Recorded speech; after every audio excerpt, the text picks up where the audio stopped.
Minority Whip. Thanks for being with us. I appreciate your time. And you listened to our report from Mike Fiscal. You just heard Senate Majority Harry Reid. He spoke.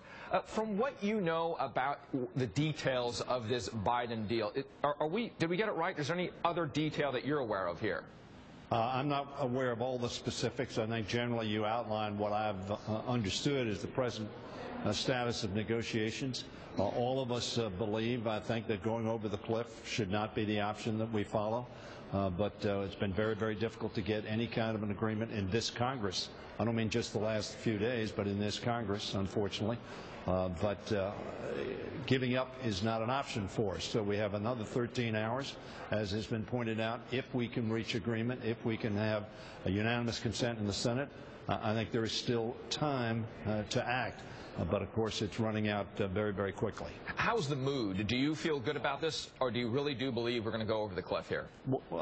I'm still hopeful. While we're here, all the members are in Washington ready to act.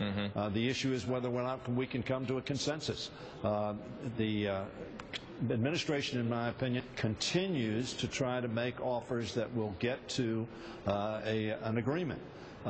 Unfortunately, as was pointed out in your earlier report, even $1 million seemed unacceptable to the Republican conference just a few days ago. The president's not going to go there. We're not going to go there. The American people don't think we ought to go there. What the American people want to make sure is that working Americans, middle-class Americans, don't get a tax hike tomorrow.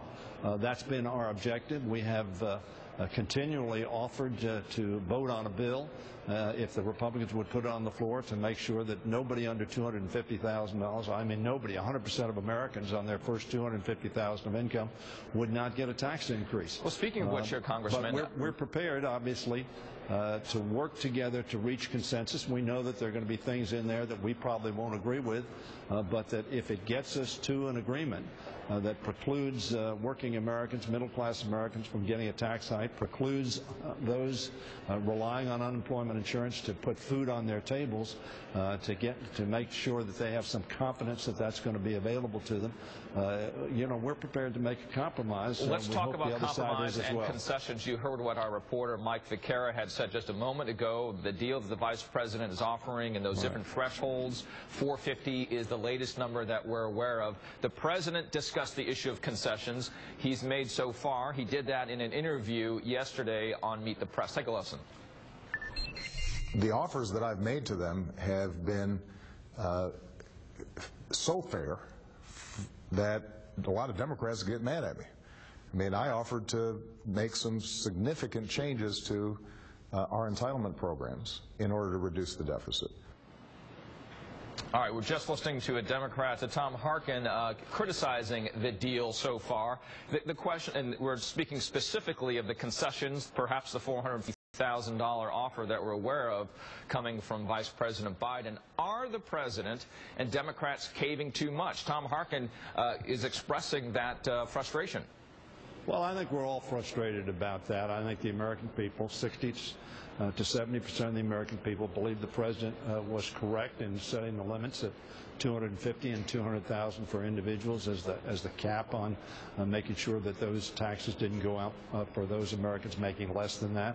70% of Americans think that's about right. They voted in the presidential election and re-elected a president who said that was his criteria.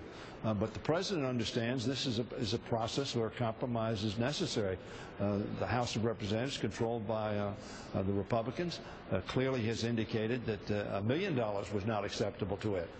In the United States Senate, clearly Mitch McConnell controls the ability of under the Senate rules of legislation to move forward. So the president's simply saying, look, I don't want taxes to go up on working Americans. I want to make sure that the unemployed have some help going forward, and we need to move on those two issues. And he's prepared to compromise and has been willing to compromise, and in fact has compromised throughout the last 2 years. Do some Democrats not like that? Yes, I think that's the case.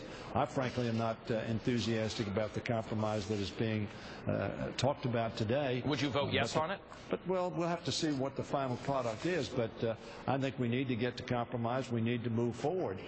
Nobody wants to go over this cliff. Going over the cliff is economically harmful to the United States of America, to the growth of jobs in America, and to the middle class. So we don't want to go over the cliff. Again, the legislative process, when you have with a Democratic president, a Democratic Senate, but without the 60 votes necessary to move legislation forward, and a Republican-led Congress, if you don't compromise, the American people are hurt, the country is hurt, and the economy is hurt. So that's what Americans want to hear. On the table. That compromise is reached there. Congressman Steny Hoyer of Maryland, thank you so much for your time. And again, Senator Harkin there on the floor speaking, not also agreeing with the terms of the deal. Appreciate both of your time specifically. Thank you. Thank you. We have many more voices.